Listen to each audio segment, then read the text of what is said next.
Hello students, welcome on this channel. आप लोग देख रहे हैं सीटेट एग्ज़ाम 2018 का ये व्याख्या सहित हल प्रश्न पत्र। आप लोग इसको देख रहे हैं।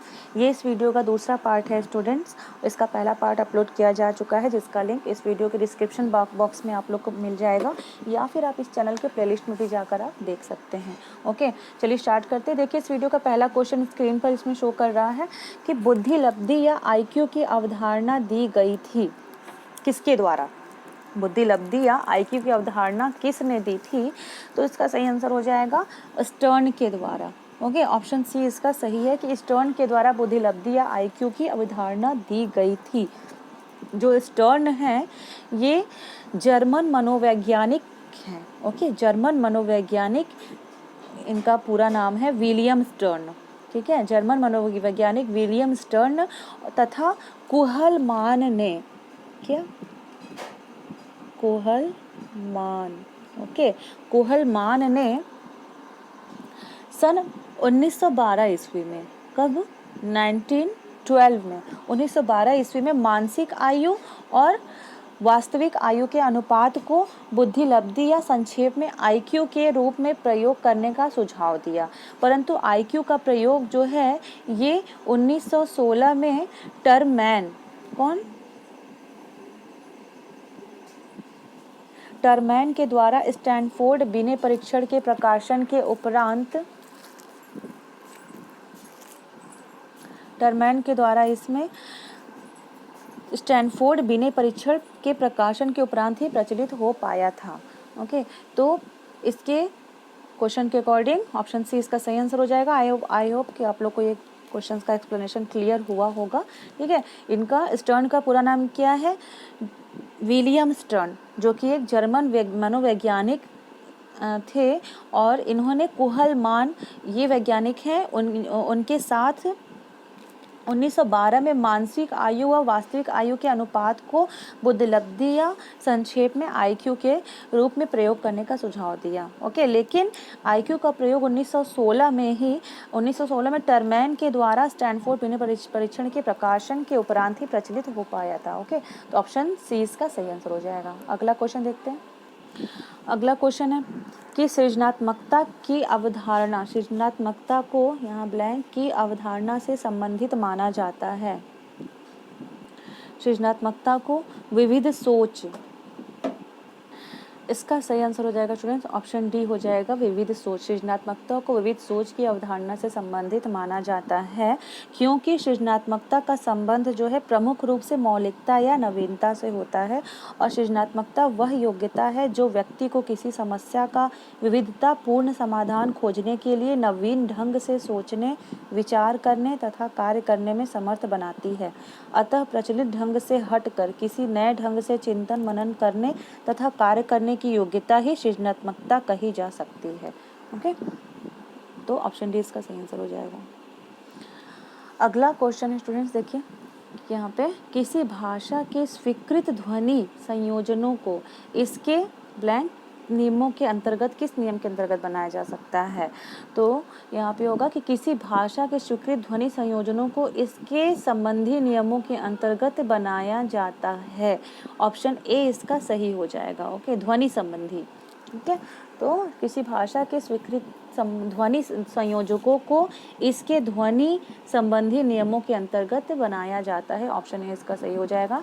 भाषा की लघुत्तम इकाई, सबसे छोटी इकाई भाषा की क्या होती है? ध्वनि होती है। ओके, वाक्य, उपवाक्य, पदबंध, पद तथा रूप या रूपिम आदि सभी सार्थक हैं तथा सभी ध्वनियों के समूह से ही बनते हैं। ठीक है, वाक्य, उपवाक्य, पदबंध, पद और रूप, ये सभी क्या होता है? ये ध्वनियों के समूह से ही बनते हैं, जहाँ स्वरों का संयोजन जो होता है वो जिह्वा की ऊंचाई, मतलब जीभ की ऊंचाई, जीभ की स्थिति तथा होठों की आकृति के आधार पर किया गया है। वही व्यंजन ध्वनियों का संयोजन उनके उच्चारण स्थान, उच्चारण प्रयत्न आदि के आधार पर किया गया है। Option A will be right answer for this question. अगला क्वेश्चन है कि जब सोचने की प्रक्रिया किसी भाषा द्वारा प्रभावित होती है तो ऐसी स्थिति को क्या कहते हैं? तो ऐसी स्थिति को भाषा निर्धारित कहते हैं, लिंग्विस्टिक डिटर्मिनेशन कहते हैं। ऑप्शन बी इसका सही आंसर हो जाएगा कि जब सोचने की प्रक्रिया किसी भाषा द्वारा प्रभावित होती है तो ऐसी स्थिति को भाषा निर्धारित या लिंग्विस्टिक डिटर्मिनेशन कहते हैं। और यह सिद्धांत जो होता है यह वाइगोत्स्की ने दिया था। ओके, वाइगोत्स्की जो मनोवैज्ञानिक है इन्होंने दिया था यह सिद्धांत लिंग्विस्टिक डिटर्मिनेशन।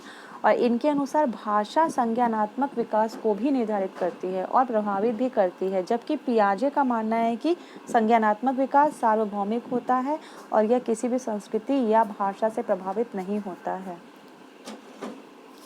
इसके अकॉर्डिंग यहाँ पे ऑप्शन बी सही आंसर हो जाएगा इस क्वेश्चन के लिए।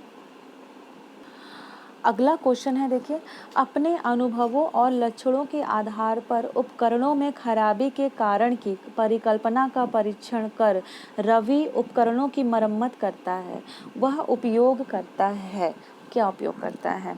अपने अनुभवों और लक्षणों के आधार पर उपकरणों में खराबी के कारण की परिकल्पना का परीक्षण कर रवि जो है उपकरणों की मरम्मत करता है, वह इन चारों में से किसका उपयोग, किस विधि का उपयोग कर रहा है, ये पूछा जा रहा है। तो इसमें इसका सही आंसर हो जाएगा ऑप्शन डी, अनुमानी विधि का प्रयोग कर रहा है।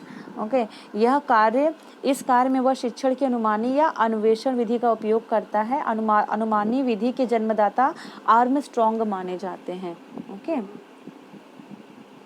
अनुमानी इस विधि के जो जन्मदाता हैं वो आर्मस्ट्रॉन्ग माने जाते हैं। और इस पद्धति की विशेषता यह है कि विद्यार्थियों को अपने निरीक्षण तथा प्रयोग से स्वयं खोजना होता है। अध्यापक विद्यार्थियों को बहुत से क्रियाकलाप मीन्स एक्सपेरिमेंट बताते हैं, फिर विद्यार्थी स्वयं प्रयोग करके निष्कर्ष निकालता है। तो इसका ऑप्शन डी यहाँ पे सही आंसर हो जाएगा इस क्वेश्चन का। अगला क्वेश्चन है कि दिव्या अक्सर निर्देशित कार्यों को छोटे छोटे हिस्सों में विभाजित करके आसान बना लेती है, वह इनमें से किस विधि का उपयोग करती है, क्वेश्चन पूछा जा रहा है। इसका सही आंसर हो जाएगा स्टूडेंट्स ऑप्शन सी हो जाएगा, उपलक्ष्य विश्लेषण विधि का उपयोग करती है। उपलक्ष्य सब गोल एनालिसिस करती है। ओके, देखिए इसका एक्सप्लेनेशन कि दिव्या अक्सर निर्देशित कार्यों को छोटे छोटे हिस्सों में विभाजित करके आसान बना लेती है, अर्थात कि वह उपलक्ष्य विश्लेषण विधि का उपयोग कर रही है। जब समस्या कठिन होती है और तथा समस्या का समाधान प्राप्त करना आसान नहीं होता है, तब इस विधि का प्रयोग करते हुए समस्या को छोटे छोटे हिस्सों में बांटकर उसका समाधान प्रस्तुत किया जाता है। जब आप लोग एज एग्जाम्पल जब आप लोग देखिए, जब आप लोग मैथ्स सॉल्व करते हैं तो मैथ्स में क्या होता है कि मैथ्स या फिर अगर केमिस्ट्री में आप लोग अगर पढ़ते होगे तो केमिस्ट्री में भी रिएक्शंस बहुत ज़्यादा बड़े बड़े होते हैं, तो उसमें कई स्टेप्स में उसका मैकेनिज्म सॉल्व करके उसका आंसर हम लेके आते हैं, प्रोडक्ट का फॉर्मेशन करते हैं क्या, कई स्टेप में, स्टेप 1, स्टेप 2, स्टेप 3। ठीक है, इसी तरह अगर हम मैथ सॉल्व कर रहे होते हैं, उसको भी अगर बहुत बड़ा अगर कोई क्वेश्चन है वो अगर नहीं अचानक से देख के लगता है कि वो ये इतना बड़ा है, सॉल्व कैसे करेंगे, बहुत टफ है, तो उसको क्या होते हैं हम लोग सबसे पहले होता है ना वो आप लोग वो बॉर्डमॉस का जो रूल वाला जो आपका होता है इक्वेशन, उसको जब हम लोग सॉल्व करते हैं तो उसमें सबसे पहले हम स्मॉल ब्रैकेट के उसको सॉल्व करते हैं, उसके बाद मीडियम ब्रैकेट को, देन लार्ज ब्रैकेट को सॉल्व करते हैं। तो इसी तरीके से वो हम स्टेप वाइज में करते हैं तो उसका आंसर निकल जाता है। ठीक है, तो ये विधि जो होती है उपलक्ष्य विश्लेषण विधि के अंतर्गत ये ऐसे ही आती है। ठीक है, तो जब कोई भी टास्क अगर बहुत कठिन है और उसको छोटे छोटे हिस्सों में विभाजित करके उसको हम आसान बना के सॉल्व करते हैं तो वह जो है विधि उपलक्ष्य विश्लेषण विधि कहलाती है। ओके, चलिए आगे देखते हैं स्टूडेंट्स। इसी के साथ ये वीडियो यहीं पे रोकते हैं, उसके आगे क्वेश्चंस को अगले वीडियो में देखा जाएगा।